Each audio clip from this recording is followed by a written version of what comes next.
ফার্নান্দেজের record ভেঙে বিশ্বকাপ champion prize মানির চেয়েও প্রায় ৩ গুণ বেশি টাকায় অ্যাস্টন ভিলা থেকে চেলসিতে ইংলিশ মিডফিল্ডার মর্গান ১৯০০ কোটি টাকারও বেশি ট্রান্সফার ফিতে দল বদলালেন মর্গান রজার্স। অ্যাস্টন ভিলা থেকে ইংল্যান্ডের অ্যাটাকিং মিডফিল্ডার মর্গান রজার্সকে দলে ভিড়িয়েছে চেলসি। এই ট্রান্সফারের জন্য বুলুচরা খরচ করেছে ১১,৭০,০০,০০০ পাউন্ড, যা বাংলাদেশি মুদ্রায় প্রায় ১,৯৩১ কোটি টাকা। এই বিশাল অঙ্কের দল বদলের মাধ্যমে ব্রিটিশ ফুটবল ইতিহাসের সবচেয়ে দামি খেলোয়াড়ের তকমা পেলেন ২৩ বছর বয়সী এই তারকা।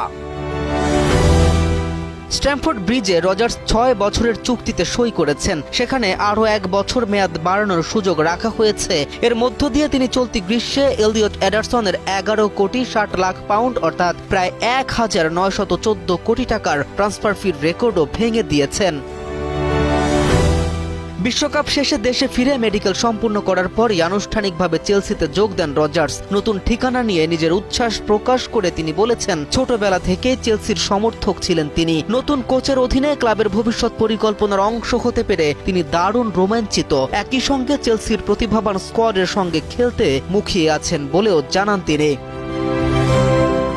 এর আগে ২০২৩ সালে এনজো ফার্নান্দেজকে ১০,৭০,০০,০০০ পাউন্ড অর্থাৎ প্রায় ১,৭৬৬ কোটি টাকার বিনিময়ে দলে ভিড়িয়েছিল চেলসি। তবে এবার সেই রেকর্ডও ভেঙে ক্লাবের ইতিহাসে সবচেয়ে ব্যয়বহুল ফুটবলার হয়ে গেলেন মর্গান রজার্স।